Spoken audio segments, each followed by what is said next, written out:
देखो क्या है कि मैं कई दिनों से परेशान हूँ। मैंने 10-15 साल पहले भी कोशिश की थी कि गोमाता जिस प्रकार श्री कृष्ण भगवान चराने जाते थे उस प्रकार से जाएं, और मैंने बचपन में भी देखा था। हमारे गांव के लोग सब एक ग्वाला नृत्य करते थे, सारी गायों को वहाँ पहुँचाते थे एक नियत स्थान पर, फिर वो चराने के लिए जाते थे। शाम को वापस गायें आती थी और अपने अपने घर चली जाती थी।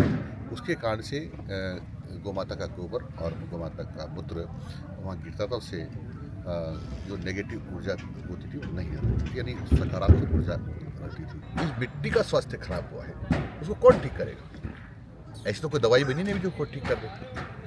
एक ही इलाज है कि गोमाता का गोबर और गोमाता का मूत्र चाहिए, वही इसका स्वास्थ्य ठीक कर सकता है। तो क्या करना है?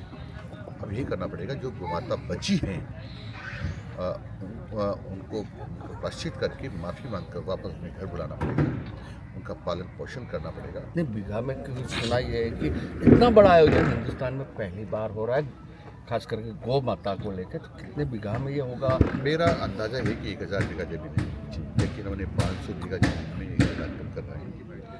100 बीघा के आसपास तो पंडाल होगा, 400 बीघा में हमारा पार्किंग भी हुआ और भी कार्यक्रम होंगे, भोजनालय भी होगा।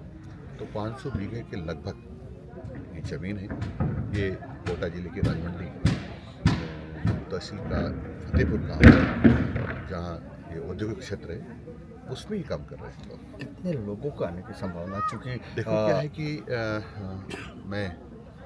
हमारा जो मन में है कि कितने आ सकते हैं, वो हमारा आकलन है कि 4 से 6 लाख लोग आ सकते हैं। परंतु भिलाई में जो भी उनका कार्यक्रम हुआ था, जैसा मैंने सुना है, सच क्या होगा, उनका 5 लाख का आकलन था, लगभग 20 लाख लोग वहाँ पहुँचे, ऐसा लोगों ने कहा। तो कह नहीं सकते कितने लोग आ जाए, हाँ, लेकिन मेरा आकलन है कि 4 से 6 लाख लोग तो आएंगे। ये बड़ी मुश्किल से ईद मिला है। संयोगी 22 जनवरी को ये हमारी कलश यात्रा है। उस दिन श्री राम जन्म महोत्सव, और हम उनकी जन्मभूमि पर जो हमारा प्राण प्रतिष्ठा हुई उसको जोर शोर से मनाएंगे। हजारों की संख्या में दीप जलाए जाएंगे, दीपों से मनाया जाएगा, और भगवान श्री राम का प्राण प्रतिष्ठा उत्सव जोर शोर से मनाया जाएगा।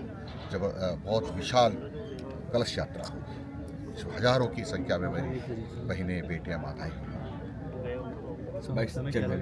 22 जनवरी को 1 बजे सब कलश यात्रा में भाग लेने वाली माताओं, बहनों और बेटियों को उसमें भाग लेना है। बहुत बहुत धन्यवाद मंत्री जी। आपने एक जो पहल की, इसके लिए पूरा हाड़ौती नहीं, पूरा राजस्थान भर के लोग उत्सुक है कि इस तरह से आयोजन हो रहा है, दूर दूर से आएंगे, इसी उम्मीद के साथ कि यह कार्यक्रम सफल तो रहेगा, किंतु यहाँ जो आयोजन होंगे उस पर जाकर आम लोग जो गोमाता को लेकर चिंतित है, उस पर गोमाता के लिए सोचे और गोमाता के साथ होने वाले अत्याचार को रोकने में, या वो प्रजाति नष्ट हो रही है उसको रोकने में मदद करें। अगले बार फिर मुलाकात होगी, तब तक इजाज़त दीजिए। संजय दत्ता को नमस्कार।